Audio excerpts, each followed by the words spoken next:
साथियों, जय मूल निवासी, नमो बुद्धाय। मैं एडवोकेट अशोक कुमार बसोत्रा एक बार फिर आपके सामने मुखातिब। साथियों, यूपी के चुनाव के 4 चरण पूरे हो चुके हैं और 3 बाकी हैं। 7 मार्च को आखिरी चरण में मतदान होगा और 10 को 5 राज्यों के चुनाव का नतीजा आएगा। पहले तो मैं बहुत बहुत शुक्रिया अदा करना चाहूँगा SC, ST, OBC और माइनॉरिटी के उन सब भाइयों बहनों का, उन सब साथियों का जिन्होंने जमकर RSS और भाजपा को इन चुनावों में टक्कर दी है और हराने के लिए हर संभव प्रयास किया है। आप बधाई के पात्र हैं। बहुत बड़े पैमाने पे पिछले 4 चरणों में यूपी में और बाकी राज्यों में भी यहाँ जहाँ मतदान हुआ है, आप सफल हुए हैं। लेकिन साथियों, अभी युद्ध थमा नहीं है। मूल निवासी बहुजनों का मनुवादियों के साथ ये युद्ध अभी 3 चरणों में और चलेगा और फिर 10 मार्च को नतीजे सामने आएंगे। कुछ एक OBC और SC के साथी अभी भी ये दलील दे रहे हैं कि मोदी जी OBC हैं और पिछड़ा वर्ग से हैं, उनका साथ देना चाहिए।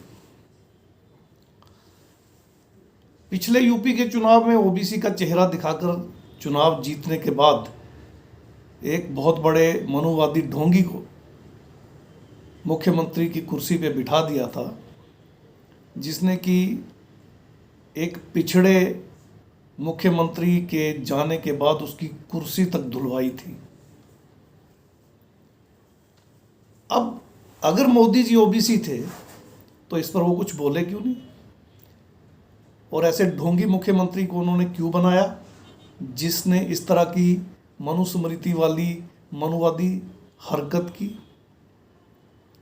मोदी जी फिर OBC तो हैं ही, तो उन्होंने क्यों इसका संज्ञान नहीं लिया और इस पर कार्रवाई क्यों नहीं की।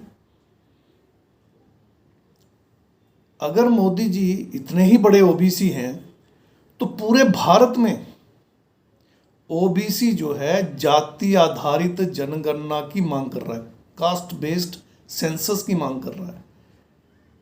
और मोदी जी तो आपको पता है किसी की सुनते नहीं, अपनी पूरी चला के दिखा देते हैं। तो फिर क्यों फैसला नहीं ले रहे कि जाति आधारित जनगणना होगी। ये जो 2021 वाला सेंसस होना था, जो अब 22 में होगा, उसमें जैसे SC, ST के सामने कास्ट का कॉलम है और उनकी गिनती हो जाती है, वैसे ही OBC के सामने भी और बाकी ब्राह्मण क्षत्रिय वैश्य जो वर्ण है उनके सामने भी जाति का कॉलम खोल दीजिए, सबकी जनगणना हो जाएगी। आप OBC हैं भाई, मोदी जी आप OBC की छाती पीटने वाले OBC हैं, तो क्यों नहीं कर देते। अगर आप OBC हैं तो 2014 में प्रधानमंत्री बनने के बाद 2015 में 314 OBC IAS ऑफिसर्स को रूल्स बदलकर बाहर का रास्ता क्यों दिखा दिया। अगर आप OBC हैं, रियल OBC हैं, तो आपकी पार्लियामेंट में OBC के एम्प्लॉइज शून्य क्यों, राष्ट्रपति भवन में OBC एम्प्लॉइज शून्य क्यों,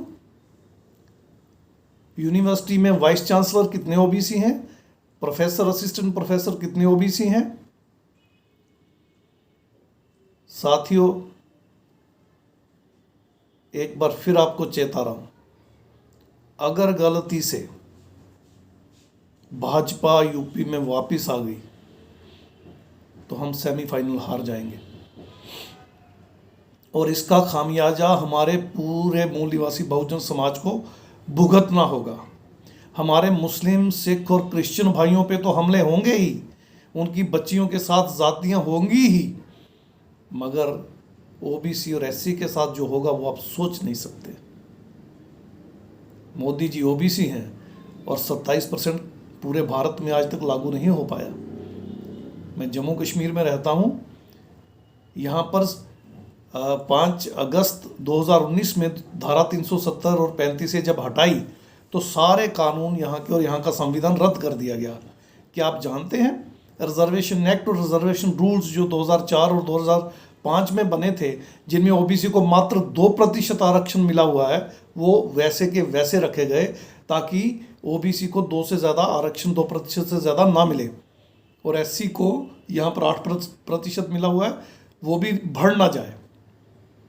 इसलिए 2004 का एक्ट रिजर्वेशन का और 2005 के रूल्स रिजर्वेशन के इंटैक्ट रखे गए, जबकि जम्मू कश्मीर का संविधान और सारे कानून रद्द कर दिए गए।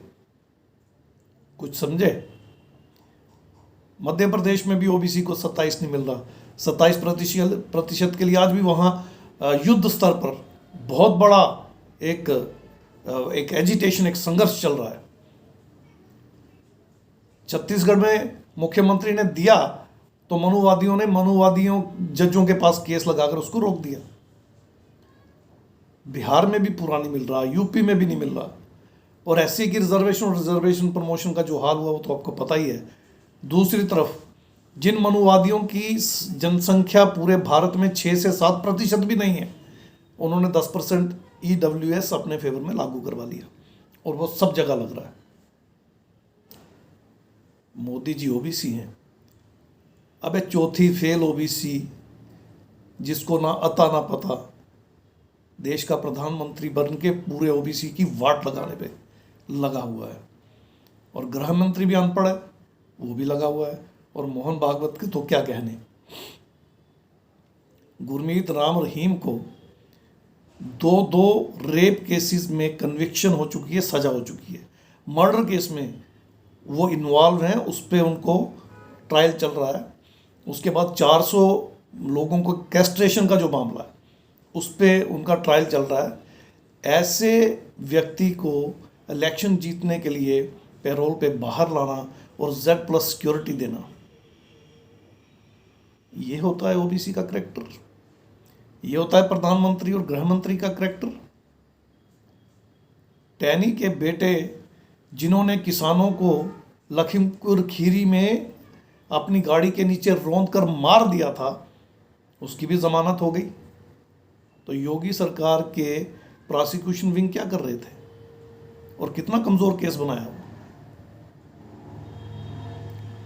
और भी बहुत सी चीज़ें हैं। उन्नाव का केस आपके सामने है, पूरा परिवार उस बच्ची का बर्बाद कर दिया कुलदीप सिंह सेंगर ने, कोई बचा नहीं पाया, योगी जी की मदद से हुआ। चिन्मयानंद का केस आपके सामने है, लड़की पे केस हो गया जिसने रेप के चार्जेस लगाए थे, उस पर FIR हो गई। इसके अलावा हाथरस की घटना आपको याद होगी। इसके अलावा आए दिन हज़ारों केस इस तरह के जो हो रहे हैं, और महिलाओं के साथ जो हो रहा है, मूल निवासी बहुजन महिलाओं के साथ, ये मनुवादी जो कर रहे हैं, और ख़ास करके योगी की बिरादरी के लोग जो कर रहे हैं और भाजपा के लोग जो कर रहे हैं, ये आपके सामने है।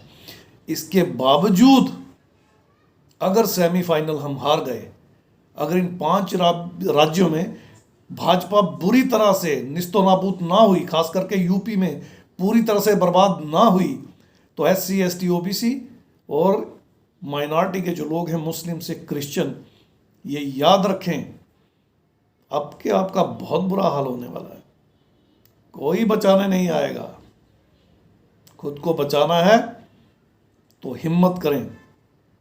और जो बरगलाए हुए, धर्मांधता में डुबाए हुए और नशों में, शराबों में पूरी तरह से उलझाए हुए हमारे मूल निवासी बहुजन लोग हैं, वो चाहे OBC हैं, SC हैं, ST हैं या कन्वर्टेड माइनॉरिटी के हमारे लोग हैं, उन सब लोगों को अगर आपने बाहर ना निकाला और इन चुनावों में डटकर मनुवादियों का मुकाबला कर भाजपा और RSS को ना हराया, तो आपकी आने वाली पीढ़ियां, नस्लें बर्बाद हो जाएंगी, जनरेशन्स ख़त्म हो जाएंगी। आगे ही education, health, employment, personal security, rule of law जैसी चीज़ें पूरी तरह बर्बाद कर दी गई हैं भाजपा द्वारा।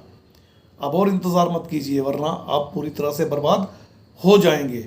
बचना चाहते हैं तो जागरूक हो जाइए। जागृति ही आपका बचाव है। और जागरूक होकर, एकजुट होकर इन मनुवादी ताकतों के बिल्कुल मुखालिफ, बिल्कुल विरोध में, अपोजिट में खड़े हो जाइए और इन्हें पूरी तरह से हराकर निस्तो नाबूद कर दीजिए। उम्मीद करता हूँ आपको मेरी बात समझ आई होगी। मिलते हैं अगले वीडियो में इन्हीं शब्दों के साथ। जय मूल निवासी, नमो बुद्धाय। जय मूल निवासी साथियों।